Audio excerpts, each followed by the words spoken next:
She knew before looking at the caller ID it would be her sister. Not many people called her, and none late at night. "Hey, Ashley, what's up?" "My marriage is over." Lydia couldn't wrap her mind around the words at first. Had something happened to Danny? But she hadn't said that. She said it was over. "What do you mean it's over?" "I told him I wasn't sure I wanted to be married to him anymore, and that I needed some space."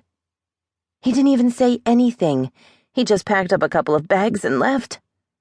"Oh my God, Ashley." Lydia sank onto the edge of her bed, stunned. Where did this even come from? "I've been unhappy for a while. I just didn't tell anybody." Her sister sighed, the sound hollow and discouraged over the phone. "Like a moron, I thought I could talk to him about it. Instead, he left." "Why have you been unhappy? Damn it, Ashley, what is going on? Did he cheat? I swear to God, if he stepped out—" "No, he didn't cheat. And it's too much for me to talk about now." "If you had been talking to me all along, it wouldn't be too much now. You can't call me and tell me your marriage is over, and then tell me you don't want to talk about it." "I know, but it's too much.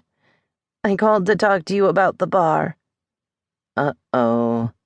Alarm bells went off in Lydia's mind, but there was no way she could extricate herself from the conversation without being a shitty sister.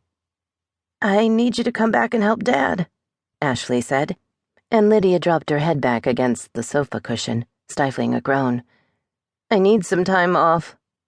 "I have a job, Ashley, and an apartment." "You've told me a bunch of times that you hate your job." She couldn't deny that, since a conversation rarely passed between them without mention of that fact. "And it's waiting tables," Ashley continued. "It's not like I'm asking you to take a hiatus from some fancy career path." That was bitchy, even for Ashley, but Lydia decided to give her a pass. She didn't know what had gone wrong in their marriage, but she did know Ashley loved Danny Walsh with every fiber of her being, so she had to be a wreck. "I can't leave Shelley high and dry," Lydia said in a calm, reasonable tone. "This is a great apartment, and I'm lucky to have it. It has off-street parking, and my space has my apartment number in it. It's literally only mine." "I can't be at the bar, Lydia. You know how it is there.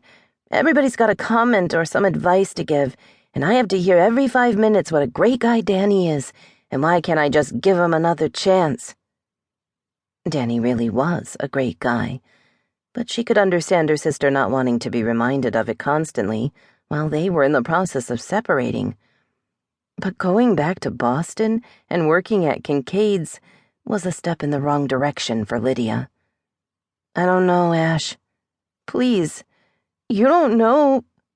To Lydia's dismay, her sister's voice was choked off by a sob. "I can't do it, Lydia. I really need you." "Shit. I'll be home tomorrow." "We got smoke showing on 3 and at least 1 possible on the floor," Rick Gulati said. "Meet you at the top, boys." Aidan Hunt threw a mock salute in the direction of the latter company's lieutenant and tossed the axe to Grant Cutter before grabbing the Halligan tool for himself. With a fork at one end and a hook and adze head on the other end, it was essentially a long crowbar on steroids, and they never went anywhere without it.